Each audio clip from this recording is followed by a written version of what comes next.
మన అందరం చాలా శ్రీ గౌరవనీతాయికి జై. యాక్చువల్ గా ఈ కలియుగంలో గౌరవనీతాయి చాలా ఆ కృపాలులు అన్నమాట. వారి కృప ద్వారా మనం ఏదైనా సాధించవచ్చు. ఓకే.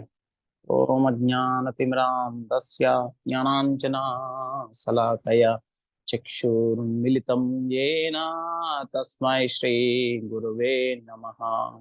నమో ఓం విష్ణుపదాయ కృష్ణప్రేష్టాయ భూతలే శ్రీమతే భక్తి వేదాంత స్వామినితి నామినే. నమస్తే సారస్వతి దేవే గౌరవాణి ప్రచారిణే నిర్విశేష శూన్యవాది పాశ్చాత్య దేశతారిణి. జయ శ్రీకృష్ణ చైతన్య ప్రభు నిత్యానంద శ్రీ అద్వైత గదాధర శ్రీవాసాది గౌర భక్తవృంద. హరే కృష్ణ కృష్ణ కృష్ణ హరే హరే, హరే రామ రామ రామ రామ హరే హరే. ముఖం కరోతి వాచాలం పంగుం లంఘాయతే గిరిం యత్కృపాతమహం వందే శ్రీగురుం దీనతారిణం పరమానందమాధవం శ్రీ చైతన్య ఈశ్వరం. హరి ఓం తత్సత్.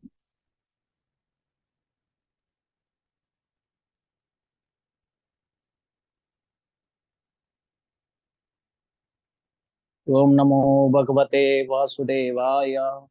ఓం నమో భగవతే వాసుదేవాయ. ఓం నమో భగవతే వాసుదేవాయ. ఓకే ప్రభు, ఈరోజు మనం అధ్యాయము 10. సో ఈ యొక్క శ్లోకాలు వచ్చేసి 10, 11. సో ఫస్ట్ ఓకే, 8, 9, 10, 11 ఈ యొక్క 4 శ్లోకాలు కూడా చాలా ఉన్నతమైనవి. వీటిని తెలుసుకోవటం ద్వారా మనకి భక్తి అనేది తెలుస్తూ ఉంటుంది. నేను ఇవి చదివిన తర్వాతకి మనం వీటి గురించి డిస్కస్ చేసుకున్నాం. ప్రభు 10కి వెళ్ళండి. తేషాం సతతయుక్తానాం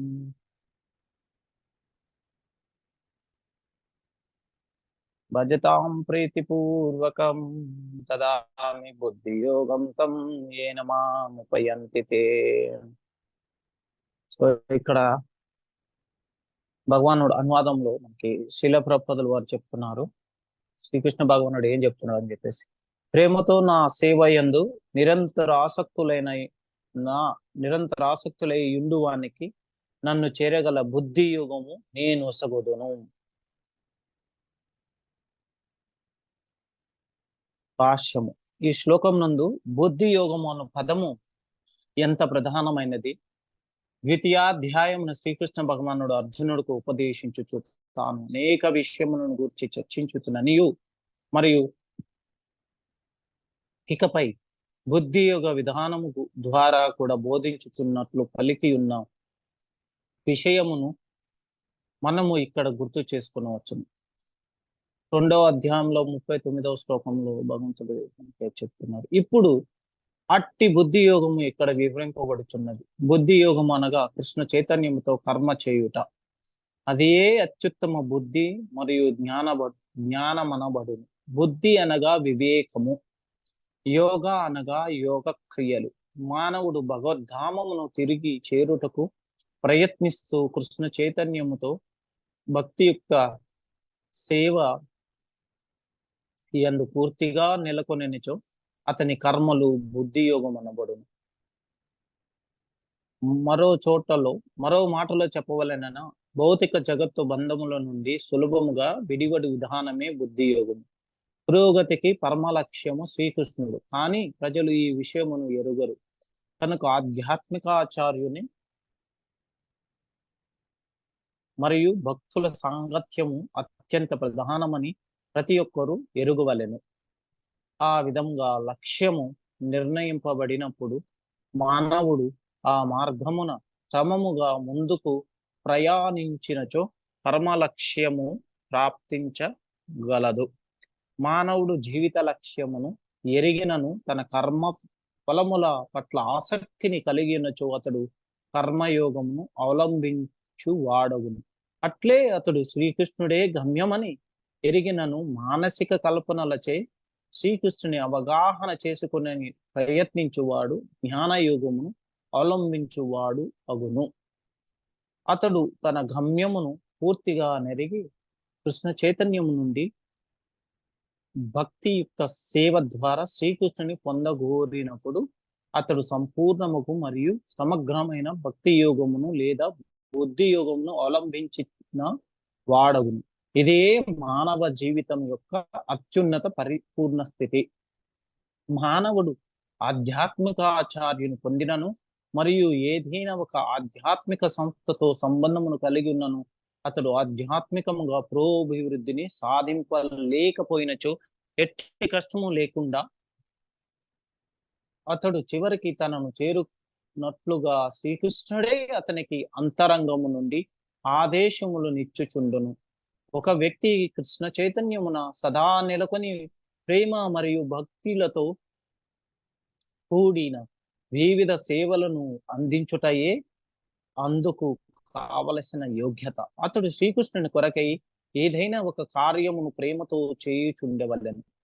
ఆత్మానుభూతి మార్గము ముందు పురోగతిని సాధించుటకు కావలసిన బుద్ధిని భక్తుడు కలిగి లేకున్నను భక్తియుక్త సేవ కార్యములందు శ్రద్ధగా నెలకొనినచో భగవానుడు అతనికి పురోగతి సాధించుటకు మరియు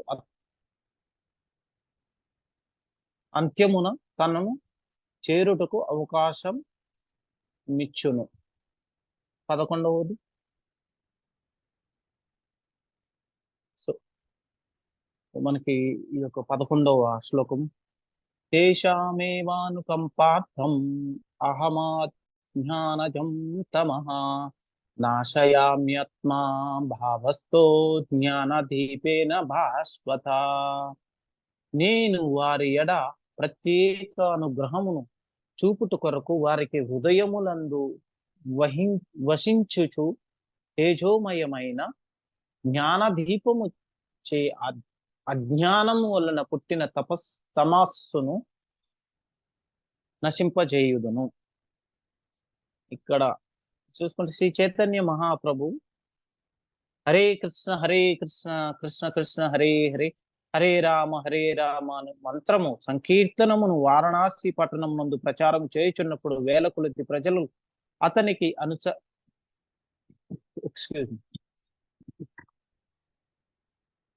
అతనిని అనుసరించసాగిరి.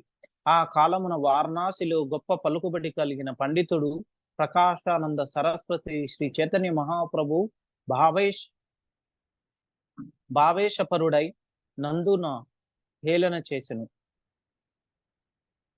భక్తులైన వారు అజ్ఞానంధకారములో నుండి తత్వరీత్యా భావవేషాపరులై ఎందురని కొన్ని మార్లు కొందరు మాయావాది తత్వవేత్తలు భావించుటయే అందుకు కారణము. కానీ వాస్తవమునకు అది సత్యము కాదు. గొప్ప గొప్ప విద్వాంసులు ఎందరో భక్తి తత్వమును గూర్చి సమగ్రముగా విశదపరిచిరి. కానీ భక్తుడు వారి గ్రంథముల నుండి గాని ఆధ్యాత్మికాచార్యుని ఆదేశముల నుండి గాని లాభమును పొందలేకున్నను అతడు శ్రద్ధతో భక్తియుక్త సేవయందు పాల్గొనినచో శ్రీకృష్ణుడు స్వయంగా అతని హృదయము నుండి అతనికి తోడ్పడగలడు. కనుక శ్రద్ధతో కృష్ణ చైతన్యం నందు నెలకొనిన భక్తుడు ఎన్నడూ జ్ఞానహీనుడగు నుండజాలడు. సంపూర్ణ కృష్ణ చైతన్యమును భక్తియుక్త సేవ ఎందు నెలకొనుటయే అతనికి కావలసినట్టి యోగ్యత. యుక్తాయుక్త విచక్షణ లేకుండా ఎవరును శుద్ధ జ్ఞానము పొందజాలరని ఆధునిక తత్వవేత్తలు భావింతురు. అట్టి వారికే దేవాది దేవుడు ఈ శ్లోకం నందు తగు సమాధానం ఇచ్చను. శుద్ధ భక్తి సేవ ఎందు నెలకొనినట్టి వారు తగినంత విద్య లేకున్నను వైదిక సిద్ధాంతములను గూర్చిన తగినంత జ్ఞానము లేకున్నను ఈ శ్లోకములో తెలుపబడినట్లు దేవాది దేవుడు సహాయమును తప్పక పొందుదురు. పరతత్వమైన తనను కేవలము మానసిక కల్పనల ద్వారా అవగాహన చేసుకున్నట్టుకు సాధ్యపడని శ్రీకృష్ణ భగవానుడు అర్జునునకు బోధించును. పరతత్వమైన భగవానుడు మహత్తర దగుటచే మానసిక కల్పనల ద్వారా అతనిని అవగాహనము చేసుకున్నటకు లేదా పొందగలుగుట అసాధ్యము. మానవుడు భక్తి లేకుండా మరియు పరతత్వమునందు అనురాగము లేకుండా కోట్లాది సంవత్సరముల మానసిక కల్పనలను కొనసాగించినను పరతత్వము అంటే మనం అర్థం చేసుకోవాలి, కృష్ణుని తెలుసుకోవటము. ఎరుగజాలడు. కేవలము భక్తియుక్త సేవ ద్వారానే పరతత్వమైన శ్రీకృష్ణుడు సంతృప్తి చెంది ఊహాతీతమైన తన అంతరంగ శక్తి ద్వారానే శుద్ధ భక్తుని హృదయమును తనను తాను వ్యక్తము చేసుకొనగలడు. శుద్ధ భక్తుని హృదయమునందు ఎల్లప్పుడూ శ్రీకృష్ణుడు సూర్య సముడైనను శ్రీకృష్ణుని అట్టి ఉనికి చే భక్తుని హృదయమునందలి ఆ అజ్ఞానందకారము వెంటనే పటాపంచలైపోవును. ఇదే శ్రీకృష్ణుడు తన శుద్ధ భక్తుల పట్ల చూపు ప్రత్యేక కృపయై ఉన్నది. కోటాను కోట్ల జన్మలయందలి భౌతిక సంపర్కం మాలిన్యముచ్చే మానవుని హృదయము ఎల్లప్పుడూ భౌతికత్వం అనేది ధూళిచే కప్పబడి యుండును. కానీ అతడు భక్తియుక్త సేవ యందు నెలకొని నిరంతరము హరే కృష్ణ మహామంత్రమును జపించినచో వెంటనే హృదయ మాలిన్యము తొలగి అతడు శుద్ధ జ్ఞానస్థితికి ఉద్ధరింపబడకలుగును. పరమలక్ష్యమైన విష్ణువు కేవలము హరినామ సంకీర్తనము చేత మరియు భక్తియుక్త సేవ చేత మాత్రమే లభించును, అంతేగాని మానసిక కల్పనను లేదా హేతువాదముతో కాదు. శుద్ధ భక్తుడు ఏనాడును భౌతిక జీవితావసరములను గూర్చి చింత మరియు ఆందోళన కలిగి ఉండనవసరము లేదు. ఎందుకనగా భక్తుడు తన హృదయం నుండి అజ్ఞానాంధకారము కొనినంతనే ప్రేమతో కూడిన భక్తియుక్త సేవ యందు సంతృప్తుడైన దేవాది దేవుడు అతనికి సహజముగానే సర్వమును సమకూర్చును. ఇదే భగవద్గీత ఉపదేశముల సారాంశము కనుక భగవద్గీత అధ్యాయమున ద్వారా ఇదే మానవుడు దేవాది దేవునికి సంపూర్ణ ఆత్మ సమర్పణతో అతనికి భక్తియుక్త సేవ యందు నెలకొనగలడు. భగవానుడే అతనికి సంరక్షణ భారమును స్వీకరించినప్పుడు సర్వ విధములైన భౌతిక ప్రయత్నముల నుండి అతడు సంపూర్ణముగా విముక్తుడగును. సో ఈ యొక్క 4 శ్లోకాలు ఈరోజు నిన్న ఒక 2 శ్లోకాలు చూసుకుంటే మనకి ఇవి చాలా ముఖ్యమైనవి అన్నమాట. ఎందుకంటే భౌతిక ప్రపంచంలో లేదా ఆధ్యాత్మికంలో శక్తి, అందం, వైభవం లేదా ఉత్కృష్టతను చూపించే అన్ని అద్భుత దృగ్విషయాలు కృష్ణుడి యొక్క దైవిక శక్తులు మరియు ఐశ్వర్యం యొక్క పాక్షిక వ్యక్తీకరణలు మాత్రమే. ఈ యొక్క అధ్యాయం గురించి మనం తెలుసుకోవచ్చు. అన్ని కారణాలకు ప్రధాన కారణం మరియు అన్నింటికి మద్దతు మరియు సారాంశము కృష్ణుడు. మనం ఈ 11వ శ్లోకంలో చూసుకుంటే తెలుస్తుంది, చెప్తున్నాడు అని జీవులకు ఆరాధన యొక్క సర్వోన్నత వస్తువు మనం తెలుసుకోవాలి. భగవంతునికి నిత్య సేవ ఏ విధంగా చేయాలి మనం అని చెప్పేసి. సో ఇక్కడ చూసుకుంటే వర్సెస్ ఈ 4 అహం సర్వస్య ప్రభో మత్త సర్వం ప్రవర్తతే మత్వా భజంతే మాం భూదా భావా సమన్విత మచ్చిత్త మద్ప్రాణా బోధయంత పరస్పరం తదయంతశ్చ మాం నిత్యం తుష్యంతి చరమంతి చ. మళ్ళీ తేషాం సతతయుక్తానాం భజతాం ప్రీతిపూర్వకం దదామి బుద్ధియోగం తం ఏన మాముపయంతి తే తేషామేవానుకంపార్తమా అహామజ్ఞానం తమా నాశయామ్యత్మో భావస్తో జ్ఞానదీపేన భాస్వతః. సో మనం ఈ 4 శ్లోకాలను ఏమంటారంటే మనకి భగవద్గీతలో చతుశ్లోకి అంటారు. ఈ 4 శ్లోకాలు చదివితే దాని ముఖ్యమైన అంశం ఏంటంటే భక్తి యోగా అని స్పష్టమవుతుంది. మరియు ఈ ప్రేమ యోగం భక్తులకు మరియు కృష్ణుడికి మధ్య ఉన్న సంబంధాన్ని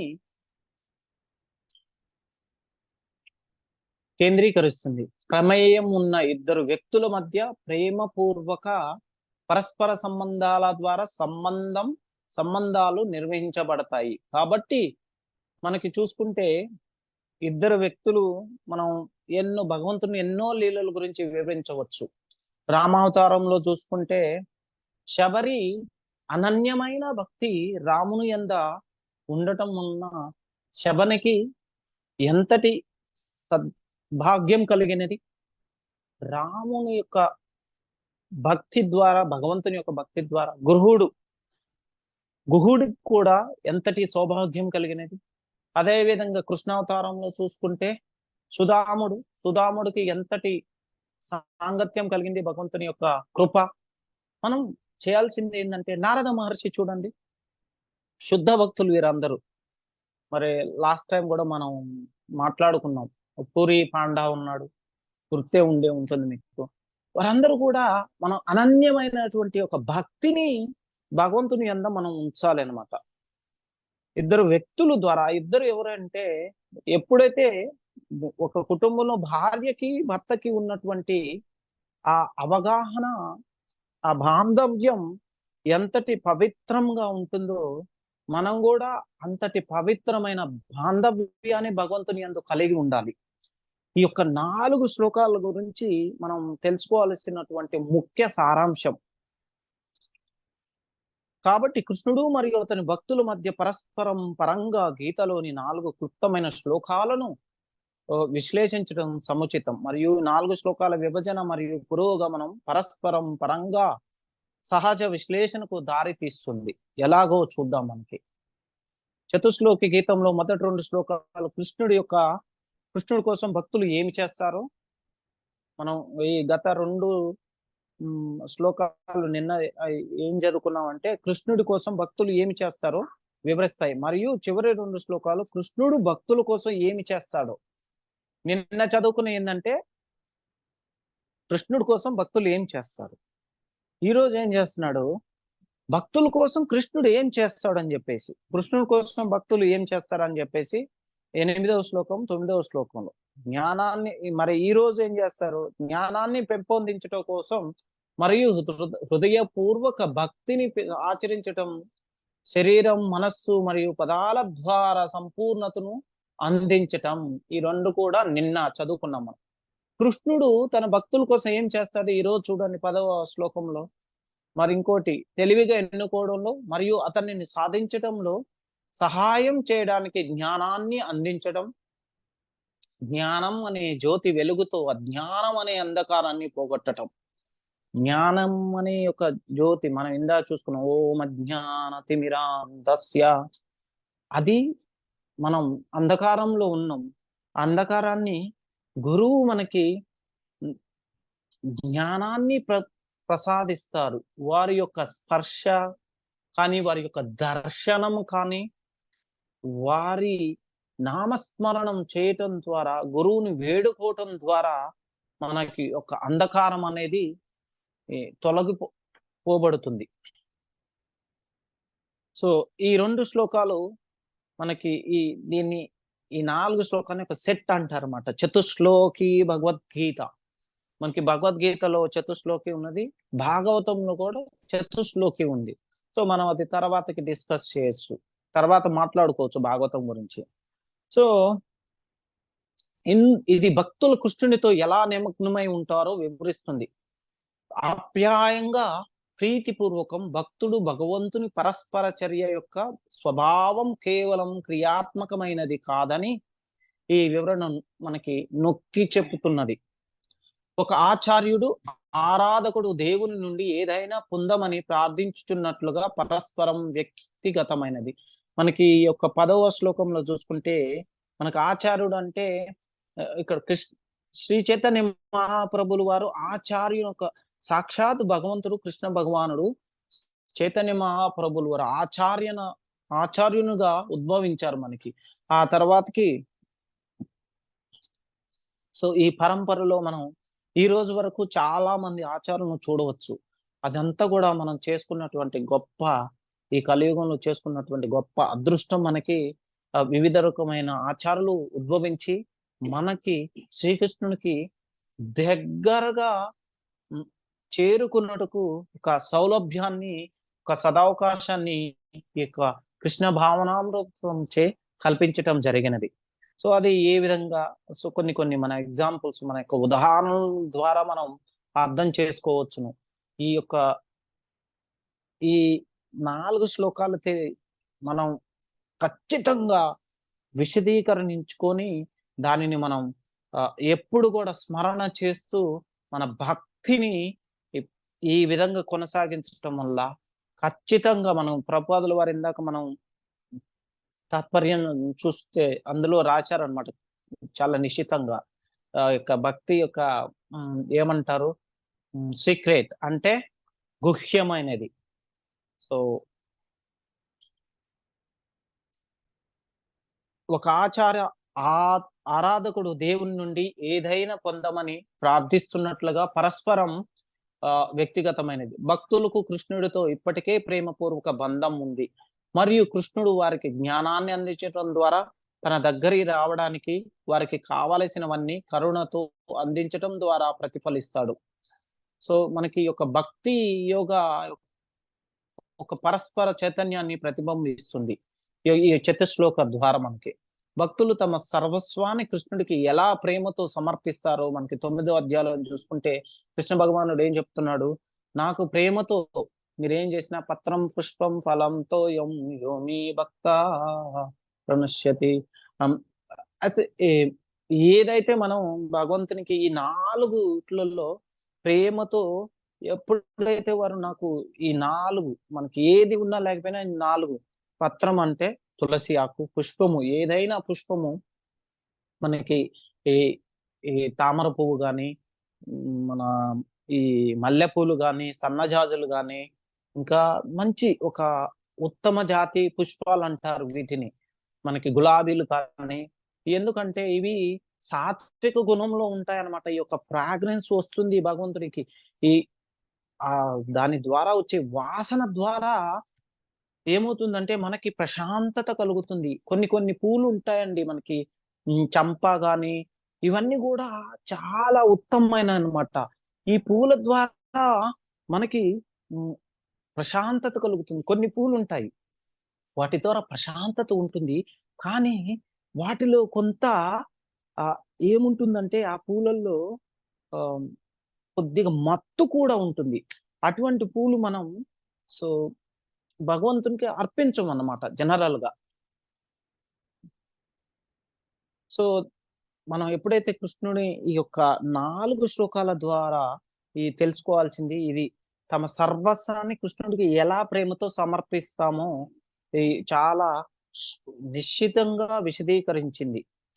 అయితే ఎప్పుడైతే మనం శుద్ధముగా ఉండి విముక్తి వైపు మన ప్రయాణాన్ని కొనసాగిస్తామో, ప్రతి మనం చేసే ప్రతి కార్యాన్ని భక్తి ద్వారా కృష్ణుడికి చేరే విధంగా ఎప్పుడైతే మనం ఈ యొక్క భక్తి మార్గం ద్వారా అవలంబిస్తామో మనకి కృష్ణుడు దాన్ని ఖచ్చితంగా ప్రసాదిస్తాడని చెప్పేసి చెప్తున్నాడు. అయితే భక్తి యోగ పరస్పరతను ఎలా ప్రతిబింబించాలి మనం? భక్తి యోగంలో పరస్పరం యొక్క స్వభావం గురించి మనకి ఈ యొక్క 4 శ్లోకాల్లో ఏ విధంగా వివరించడం జరిగింది. కృష్ణుడితో మనకు ఉన్నటువంటి వ్యక్తిగత అన్యోన్యత పరంగా మనం భక్తి యోగ అభ్యాసాలను ఎలా ఊహించగలుగుతాము, ఇవన్నీ మనం నేర్చుకున్నాం. ఈ 4 శ్లోకాల ద్వారా నేర్చుకుంటాం. నిరంతరం ప్రేమతో సేవించడం ద్వారా అంకిత భావంతో ఉన్నవారికి వారు నా వద్దకు రాగల అవగాహనను నేను ఇస్తాను అని చెప్పేసి కృష్ణ భగవానుడు చెప్తున్నాడు మనకి.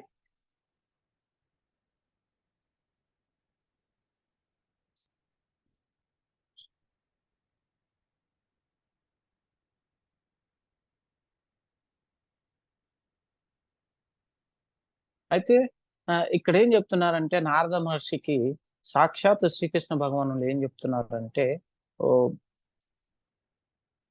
ఒక్క సెకండ్ వెయిట్ చేయండి, మీరు ఇది చూసే ఉంటారు.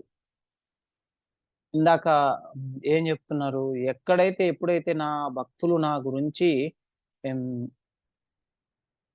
నా యందు మనస్సు లగ్నం చేసి నాయందే ధ్యానం చేసి నన్నే పరమావధానంగా భావిస్తారో వారికి నేను ఎల్లప్పుడూ వారి పక్కనే ఉంటానని చెప్తారు.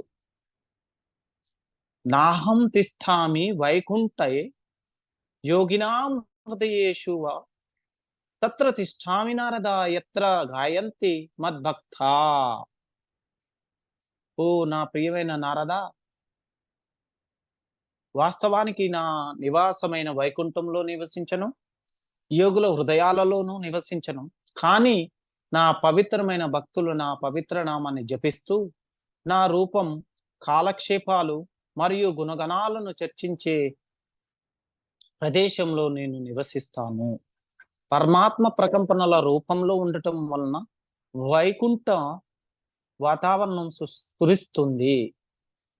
వైకుంఠ వాతావరణం ఎలా స్ఫురిస్తుందండి? పరమాత్మ ప్రకంపనల రూపంలో, అంటే పరమాత్మను యందు మన యొక్క మనస్సును లగ్నం చేసి ఉండటం ద్వారా ఆ యొక్క వైకుంఠ భావం అనేది మనకి కల్పించటం జరుగుతుంది. సాక్షాత్తు భగవంతుడు చెప్తున్నాడు అన్నమాట మనకి. అయితే ఈ వాతావరణం భయం మరియు ఆందోళన లేకుండా ఉంటుంది మనకి. అదే వైకుంఠ అంటే మనకి అర్థం చేసుకోవాలి. వై అంటే ఎందుకు, ఆ కుంఠ అంటే ఎటువంటి బాధలు, ఎటువంటి ఇటి బాధలు లేనిటువంటి దానినే వైకుంఠం అంటారు. వైకుంఠంలో మనకి ఎటువంటి ఇతి బాధలు అనేవి ఉండవు అనమాట. సో మనం ఎప్పుడైతే మనం ఎక్కడున్నా కానీ మన మనస్సును భగవంతుని యందు భక్తితో, ఎటువంటి రాగద్వేషాలు కానీ భయం లేకుండా కానీ భగవంతుని యందు మనం ఫోకస్ అంటే వికసించటం ద్వారా మనకి యొక్క భగవత్ ప్రాప్తి కలుగుతుంది.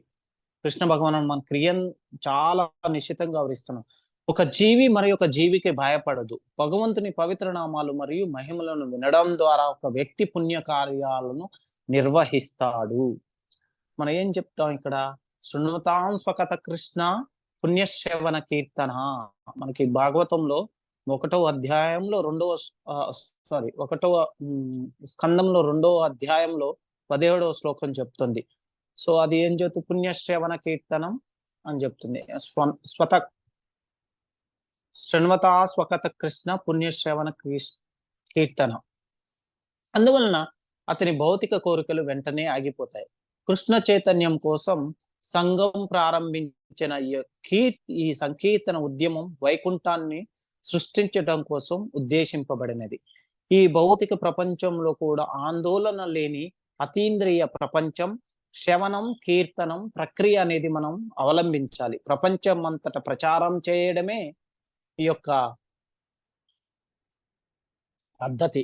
భౌతిక ప్రపంచంలో ప్రతి ఒక్కరూ తన తోటి మనిషిని చూసి అసూయ పడకూడదు. మనం ఏం చేస్తాం? జనరల్ గా అసూయ పడతాం, కానీ అసూయ పడకూడదు. వీటన్నిటి నుంచి కూడా మనం మనల్ని మనం విముక్తి చేసుకోవాలంటే హరే కృష్ణ కృష్ణ కృష్ణ హరే హరే, హరే రామ రామ రామ హరే హరే. సో తిరిగి ఈ యొక్క జపాన్ని మనం జపించటం ద్వారా మన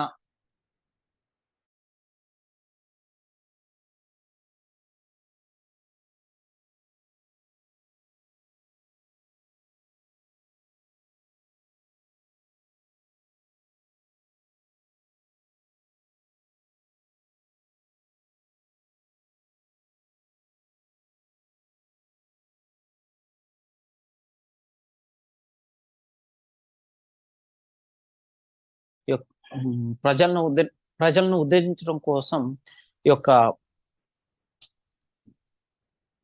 రాజులాగా వచ్చేసి ఒక తండ్రి మాటను జబదాటకుండా ఎప్పుడు కూడా ఒక సత్శీలుడు అన్నమాట. రాముని యొక్క గుణగణాలు మనం ఎన్నో నేర్చుకోవాలి. భక్తిని ఏ విధంగా అసలుకి సో అయితే అప్పుడు భరత మహర్షి వచ్చేసి అడుగుతాడు. అప్పుడే లేదు, ఒక మీ పాదుకులన్న ఇవ్వండి అని చెప్పేసి అడుగుతారు అనమాట. అయితే ఈ పాదుకులు యాక్చువల్ గా మనకి ఈ యొక్క మీకెవరికైనా విన్నారా ఎప్పుడన్నా ఈ పాదుకులు అసలు ఎక్కడవి, ఏమిటి? ఈ పాదుకులకు అంతటి గొప్ప అవకాశం ఏ విధంగా లభించింది అని చెప్పేసి మనకి ఆ, నేను ఎక్కడో విన్నాను, మర్చిపోయాను ఎక్కడ విన్నాను, కానీ చాలా రోజులు అవుతుంది విని. ఈ పాదకులకు ఎందుకు అంతటి గొప్ప అవకాశం లభించింది? యాక్చువల్గా ఏం జరుగుతుందంటే, ఈ రామరాజ్యంలో ఉన్నప్పుడు ఒకసారి అది ఇది ఒక చెట్టు ద్వారా ఏమవుతుందంటే, ఈ యొక్క ఒక వృక్షం చాలా సంవత్సరాలు ఒక మందిరంకు దగ్గరలోనే ఉంటుంది అనమాట. ఉండి ఒక మందిరంకు దగ్గరలో ఉండి అది ఎప్పుడు భగవద్ధ్యానంలో ఉంటూ ఉంటుంది. ఒకసారి ఒక మహర్షిని అడుగుతుందన్నమాట. సో నేను ఎప్పుడు భగవద్ధ్యానంలో ఉన్నాను, ఆ కానీ ఆ అందరినీ చాలా మంది రాజులు వచ్చిపోతూ ఉంటే తనకి ఒక గొప్ప ఒక ఆలోచన వస్తుంది అనమాట. నేను కూడా ఈ యొక్క రాజుని అవ్వాలి అని చెప్పేసి ఆలోచన వస్తుంది. మరి నేను చెట్టును కదా, నాకు అవకాశం ఎలా వస్తుంది అని చెప్పేసి అడుగుతుంది అనమాట. అయితే రిషి మహర్షి చెప్తాడు, ఏం కాదు. సో నేను నీకు ఆ యొక్క అవకాశాన్ని కల్పించే విధంగా ఆ ఒక ఈ వరాన్ని ఇస్తాను అని చెప్తారనమాట. అప్పుడు ఒకసారి రాజ్యంలో ఏం జరుగుతుందంటే, గాలివానలు వచ్చేసి ఆ వృక్షం అనేది కింద పడటం జరుగుతుంది. ఆ వృక్షం క్రింద పడినప్పుడు సో ఆ టైంలోనే సో రాములు వారికి పాదరక్షలు అంటే మన యొక్క ఆ పాదుకలు కావాలన్నమాట. ఈ ఈ చెట్టు తీసుకెళ్లేసి దాని ద్వారా పాదుకులు చేస్తారనమాట. ఆ పాదుకులు రాములు వారు యూజ్ చేస్తూ ఉంటారు. అర్థమైందా? సో భరతుని వారి ఒక విన్నపం వల్ల రాములు వారు వారి పాదుకులు ఇస్తారు. ఈ పాదుకులను అక్కడ పెట్టేసి, అంటే భరతును కోరుకుంటారు, మీ పాదుకులను ఇవ్వండి, దాన్ని పెట్టేసి అక్కడ పూజించి ఈ యొక్క ఈ రాజ్యాన్ని నేను మీ యొక్క సన్నిధిలో నేను పరిపాలిస్తానని చెప్పేసి. ఈ విధంగా ఏం జరుగుతుంది, ఆ పాదుకులను తీసుకుపోయి అక్కడ పెట్టేసి రాముని యొక్క ప్రతిరూపంగా భావిస్తూ ఉంటారు. మనం అర్థం చేసుకోవాలి ఏంటంటే, భక్తి చేయటం ద్వారా మనకి అనన్యమైన భక్తి చేయటం ద్వారా భగవంతుడు చాలా గొప్ప అవకాశం కల్పిస్తాడు.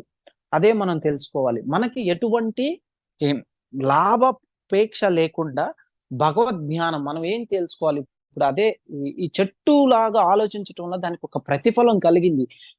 రాముడు స్వయంగా దాన్ని ధరించారు. కాకపోతే ఆ ఈ కలియుగంలో ఏమవుతుందంటే, ఈ యొక్క హరే కృష్ణ మహామంత్రం కానీ, ఈ యొక్క భక్తి ఉండ ఉండవ ఉండాల్సినటువంటి ప్రథమ లక్షణం మనకి తెలియదండి.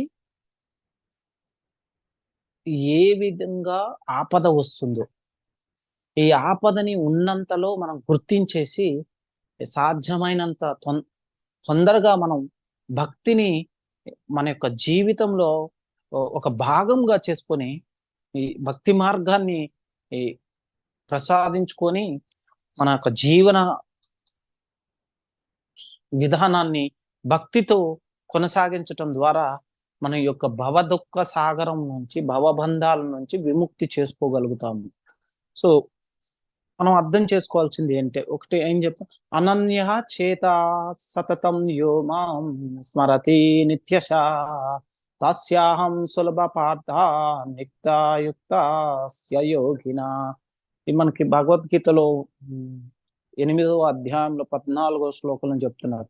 ఓ పార్థ, అనన్య చిత్తముతో నన్ను స్మరించు వానికి అతని నిరంతర భక్తి యుక్త సేవ కారణమున నేను సులభంగా లభ్యుడై ఉన్నాను అని చెప్పేసి.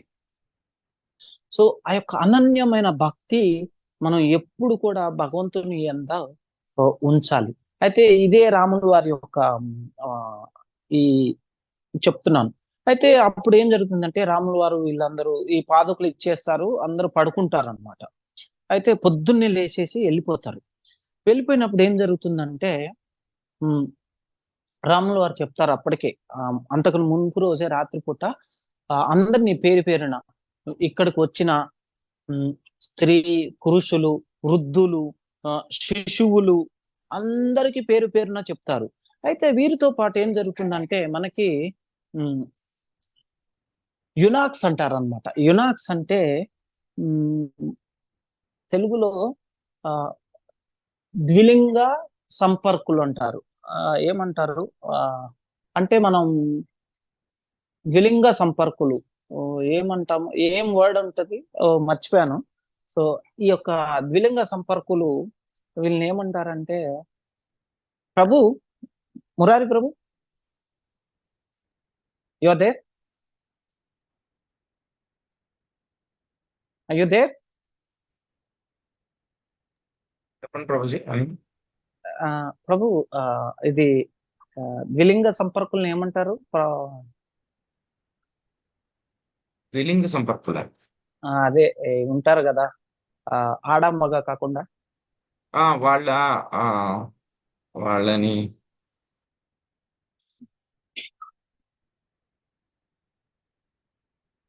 Transgender Prabhuji, transgender.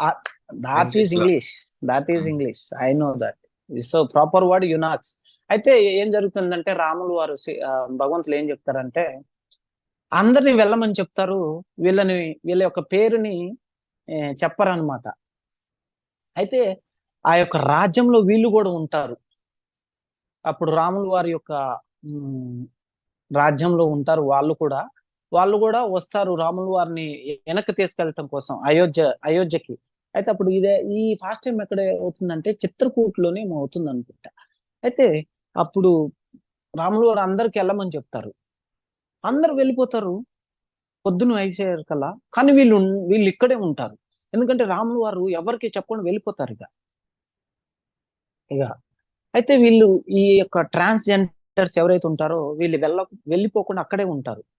సో ఈ 14 సంవత్సరాలు కూడా రాములు వారు ఈ యొక్క వనవాసంలో ఉండి సీతమ్మ వారిని ఈ రావణాసుడు ఎత్తుకొని వెళ్ళేసి లంక తీసుకెళ్లేసి, అక్కడ రాములు వారు కిష్కింద వెళ్ళేసి, కిష్కింద నుంచి వానల్ని తీసుకొని లంకకు చేరుకొని వారితో యుద్ధం చేసేసి సీతమ్మ వారిని తీసుకొని వచ్చి మళ్ళీ రిటర్న్ అయోధ్యకి వెళ్ళేటప్పుడు, అయోధ్య ఎంట్రన్స్ భాగం వరకు కూడా, అంటే ఎక్కడైతే ఫాస్ట్ టైం జరిగిందో అక్కడికి వచ్చేటప్పటికి వీళ్ళు మాత్రమే ఉంటారు అక్కడ.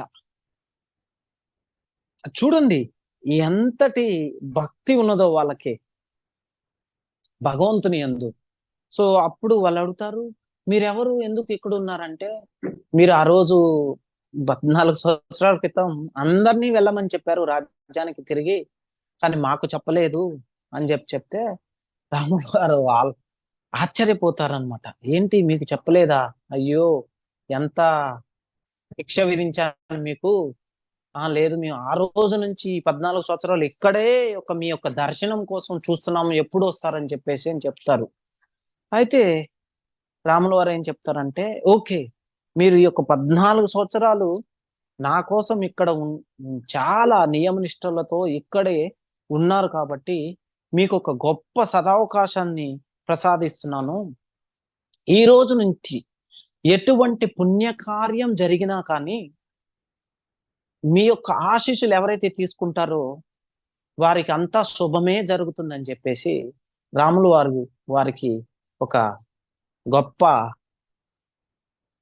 అవకాశాన్ని ఇస్తారనమాట.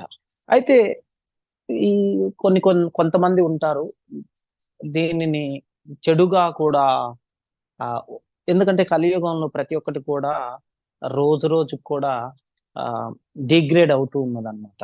సో మనం అది అర్థం చేసుకోవాలి. మన భక్తి ఇప్పుడు మనం చదువుకున్నాం, ప్రాక్టికల్ గా ఏ విధంగా ఉంటుంది, మన నిత్య జీవితంలో ఏ విధంగా ఉపయోగించుకోవాలి అనేది మనకి తెలుసుకోవాలి. అందుకోసమనే మీకోసం ఈ యొక్క ఉదాహరణలు ఇవ్వటం జరుగుతుంది. సో ఈ ట్రాన్స్జెండర్స్ ఏం జరుగుతుందంటే, రాములు వారికి అందుకోసమే ఏం చేస్తారంటే, కొన్ని శుభకార్యాలకి వీళ్ళని కూడా ఇన్వైట్ చేయడం జరుగుతుంది. తప్పు లేదండి. సో అంతటి వాళ్ళకి ఒక గొప్ప సదావకాశం లభించింది. ప్రతి ఒక్క జీవి కూడా ఎవరైతే భగవంతుని యందు ఎవరైతే భక్తిని కలిగి ఉంటారో వారందరూ కూడా భగవంతునికి ప్రీతి పాత్రులు అని చెప్పేసి మనం అర్థం చేసుకోవాలి. ఆడా మగ ఇటువంటి పురుషులు జంతువులు ఎటువంటి తారతమ్యాలు భేదాలు లేవు అన్నమాట.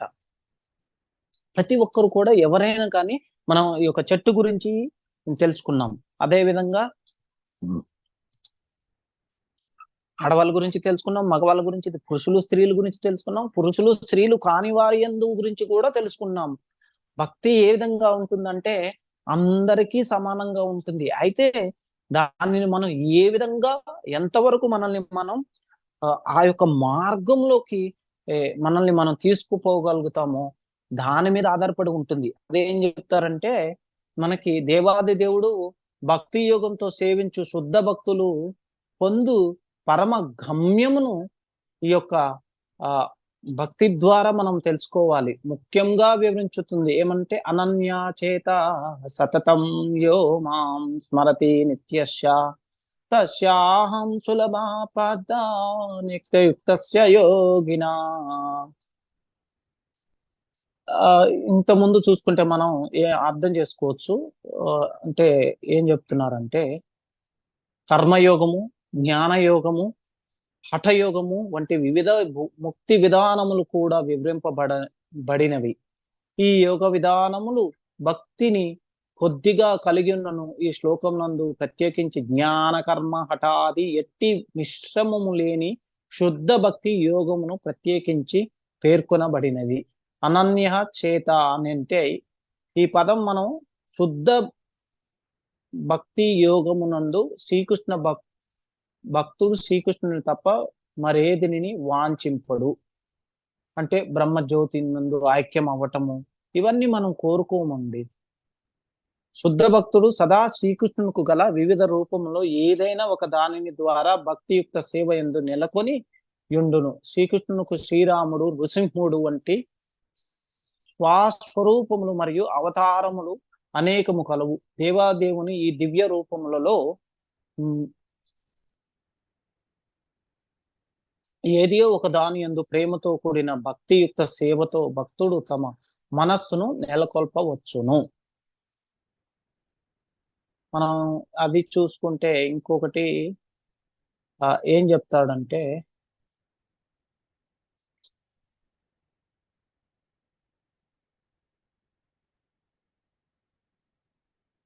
సో మనకి భాగవతంలో ప్రథమ స్కందంలో భీష్మ భగవానుడు ఏం చెప్తాడంటే, భీష్మ భగవాను ఇతిమతి ఉపకల్పిత విత్రస్నా భగవతి సాత్వత పుంగవే విభూమి స్వాసుకం ఉపగతే క్వచే విహర్తుం ప్రకృతిం ఉపయేషు యద్భావా ప్రవాహ. సో నేను నా యొక్క ఆలోచనల్ని కానీ, నా యొక్క భావనలు కానీ, నేను చేసే ప్రతి ఒక్క కార్యాన్ని కూడా భగవంతుని యొక్క సేవ యందు ఉపయోగించాలి. ఆ యొక్క సేవను ఉపయోగించడం ద్వారా ఆత్మతృప్తి కలుగుతుంది భక్తునికి అని చెప్పేసి భీష్మ భగవానుడు చెప్తున్నాడు అనమాట. భీష్మ భగవానుడు ఎవరండి? మనం విన్నాం భీష్మ భగవానుడు ఎవరు మనకు తెలుసు కూడా. సో భీష్మ పితామహ ఆయన ఈ యొక్క కురుక్షేత్ర యుద్ధంలో కౌరవులకి తోడుగా ఉన్నా కానీ యొక్క జీవిత ప్రమాదంలో ఆయన ఏం చెప్తాడంటే, ఎప్పుడైతే ఈ అంపశయ్యపై ఉంటారో అప్పుడు వారు చెప్తారు, ఇక నేను నా యందు నేను చేసే నా కర్మ వరకు నేను చేశాను, ఇప్పటికన్నా నేను భగవంతుని ఈ యొక్క చివరి దశలో నాకు భగవంతుడు ప్రసాదించాడు, వారి ద్వారా నాకు ఈ యొక్క మరణము లభిస్తుంది. మరణం అనేది దేహానికండి, ఈ ఆత్మకు. వారికి తెలుసు కృష్ణ భగవానుడు సాక్షాత్తు శ్రీకృష్ణ భగవానుడు ఆయనే నిజమైన అంటే భగవంతుడు అని చెప్పేసి. సో వారికి తెలుసు ఎవరు భగవంతుడు అని చెప్పేసి. అందుకోసమని ఏ రోజు కూడా ఆయన ఆత్మస్థైర్యాన్ని కోల్పోకుండా కృష్ణుడే భగవంతుడు అని చెప్పేసి, ఎందుకంటే కౌరవులు వారికి ఇచ్చిన మాట ద్వారా వారికి సపోర్ట్ చేయటం జరిగింది. ఎప్పుడైతే మనం యుక్తాయుక్త విచక్షణ లేకుండా ఎవరును శుద్ధ జ్ఞానమును పొందజాలమో ఆధునిక తత్వవేత్తలు అనుకుంటారు, ఈ భావింతురు. అట్టి వారికి దేవాదేవుడు మనం ఈ యొక్క 11వ శ్లోకంలో చూసుకుంటే ఏం చెప్తున్నాడు? ఆ, సమాధానం ఇచ్చును. శుద్ధ భక్తి యుక్త సేవయందు నెలకొన్నట్టి వారు తగినంత విద్య లేకున్నను, ఇంకోటి ఎటువంటి తారతమ్యం లేదు, స్త్రీ పురుష తారతమ్యం లేదు, మరియు వృక్షము కానీ ఎటువంటి ఏ జీవి అయినా కానీ, ఆ విధంగానే చదువుకున్న వారు కానీ చదువు లేని వారైనా కానీ వైదిక సిద్ధాంతం కూర్చిన తగినంత జ్ఞానము లేకున్నను ఈ శ్లోకంలో తెలుపుకున్నట్టు దేవాదేవునికి సహాయమును తప్పక పొందుదురు. భగవంతుడు ఏం చెప్తున్నాడు మనకి? పరతత్వమైన తనను కేవలం మానసిక కల్పనములను ద్వారా అవగాహన చేసుకొనుట సాధ్యపడదని శ్రీకృష్ణ భగవానుడు అర్జునునికి బోధించును. పరతత్వమైన భగవానుడు మహత్పురుడకు చే మానసిక కల్పనల ద్వారా అతన్ని అవగాహనము చేసుకున్నట ద్వారా పొందగలుగుట అసాధ్యము. మానవుడు భక్తి లేకుండా మరియు పరతత్వము నందు అనురాగము లేకుండా కోట్లాది సంవత్సరముల మానసిక కల్పనను కొనసాగించును. ఎప్పుడైతే ఈ యొక్క మనం అర్థం చేసుకోవాలి, మనకి శ్రీకృష్ణ భగవాను యొక్క కృప ద్వారా, సాక్షాత్తు రాధారాణి కృష్ణ భగవానుల కృప ద్వారా వారే స్వయంగా చైతన్య మహాప్రభువుల రూపంలో ఈ యొక్క కలియుగంలో అవతారం ఉద్భవించటం జరిగింది. ఈ యొక్క కలియుగ జనులను ఉద్ధరించడం కోసం. సో మనకి తెలియదండి, ఏదో ఒక పుణ్యకార్యం చేస్తాం మనం. ఆ పుణ్యకార్యం చేసి మనకి ఒక 10,000 సంవత్సరాలు ఏం చేస్తామంటే, ఈ యొక్క భగవంతుడు 10,000 సంవత్సరాలు గోల్డెన్ ఏజ్ అని చెప్తారు అన్నమాట చైతన్య మహాప్రభు. ఈ గోల్డెన్ ఏజ్ లో మనం ఆల్రెడీ ఒక 500 సంవత్సరాలు కోల్పోవటం జరిగింది. ఇంకా 9,500 సంవత్సరాలు ఉంది. Excuse me. అయితే ఎప్పుడైతే మనం మనల్ని చూసి ఇంకా దేవతలు ఉంటారు కదా, ఇంద్ర, వరుణ దేవుడు, ఇంకా వివిధ రకమైన దేవతలు, వీరందరూ కూడా అసూయ పొందుతారనమాట. ఎందుకంటే కలియుగంలో మన అందరికి కూడా అల్పాయుష్ అనమాట. ఈ అల్పాయుషు అయినా కానీ ఇక్కడ మనకి అల్పాయుషు ఉంటుంది, దానితో పాటు భక్తి చేసుకోవటానికి గొప్పగా అవకాశం లభించదు. ఎన్నో ప్రతిబంధకాలు ఉంటాయి. ఇన్ని ప్రతిబంధకాల్లో కూడా ఏదో ఒక చిన్న చేసేటువంటి రోజు దినచర్యల్లో ఒక రోజువారీగా ఒక పావుగంట, అర్ధగంట, గంటన్నర చేసే ఒక భక్తి ద్వారా మనం జీవితాన్ని పరిపూర్ణత అనేది మనకి పొందగలుగుతాం. అది చైతన్య మహాప్రభులు వారి కృప ద్వారా. కానీ ఎప్పుడైతే ఈ దేవతలు ఉంటారో, స్వర్గంలో ఉండేవారు, వీరందరూ కూడా భక్తిని చేయాలంటే ఖచ్చితంగా ఈ యొక్క భూలోకానికి రావాల్సిందే. భూలోకానికి వచ్చి వారు కూడా ధ్యానం చేయాలి. వారి ఆయుష్ కొన్ని లక్షల సంవత్సరాలు ఉంటుంది, వందల సంవత్సరాలు. కానీ మనది ఈ కలియుగంలో 100 సంవత్సరాలే ఇచ్చారు. ఆ 100 సంవత్సరాల్లో కూడా ఈ కలియుగ దినదినంగా క్షీణించటం ద్వారా ఆయుష్ 60 సంవత్సరాల కన్నా ఎక్కువ ఉండకపోవచ్చు. ఉన్నంతలో ఈ 60 సంవత్సరాల్లో మనం ఈ యొక్క భక్తిని మనకి పరమావధానంగా ఎప్పుడైతే మనం భావించి భక్తి చేస్తామో దాని ద్వారా మనం పరిపూర్ణత పొందవచ్చు. అందుకే వాళ్ళు ఏం చేస్తారంటే, అరే ఈ మానవులు ఉన్నది చాలా తక్కువ వయసు, ఇంతలోనే కొద్దిగంత భక్తి చేసేసి డైరెక్ట్ గా వైకుంఠానికి కానీ గోలోక్ కానీ వెళ్ళిపోతారు. వాళ్ళకి అసూయ మనల్ని చూసి. ఎందుకంటే మనకి ఇక్కడ భగవంతుడు అందరికీ అవకాశం కల్పిస్తాడు, కష్టాలు కల్పిస్తాడు, దానితో పాటు భగవంతుని సేవ చేసే ఒక అవకాశాన్ని కల్పిస్తాడు. అయితే మనం ఎప్పుడైతే ఈ యొక్క అవకాశాన్ని 2 చేతులతో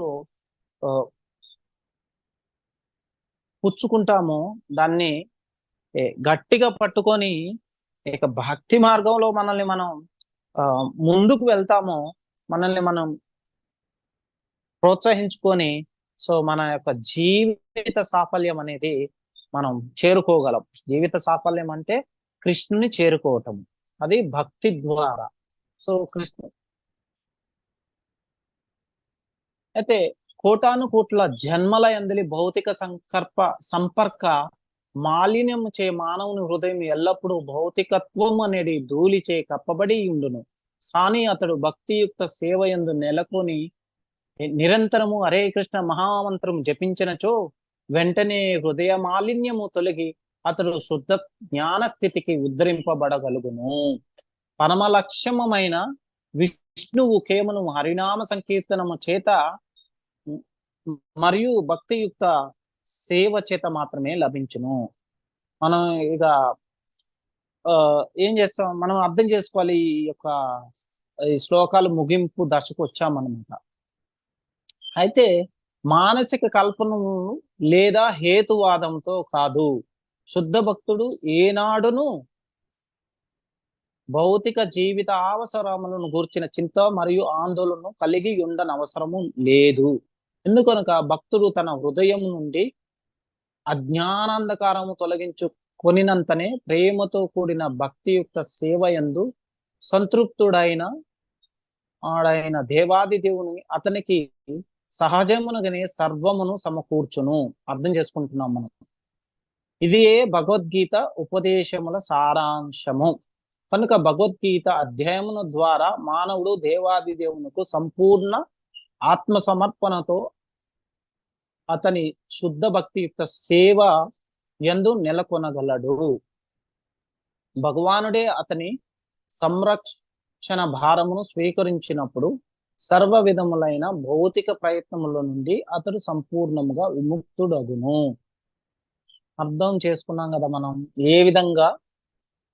మనం ఈ రోజుగా ముగింపు దశకు వచ్చినాం కాబట్టి సో మనం అర్థం చేసుకోవాలి ఏ విధంగా అంటే, నేను వారి ఎడ ప్రత్యేకానుగ్రహమును చూచుట కొరకు హృదయములనందు వసించుచు తేజోమయమైన జ్ఞాన దీపముచే అజ్ఞానమును వలన పుట్టిన తపస్సును నశింపజేయుదును.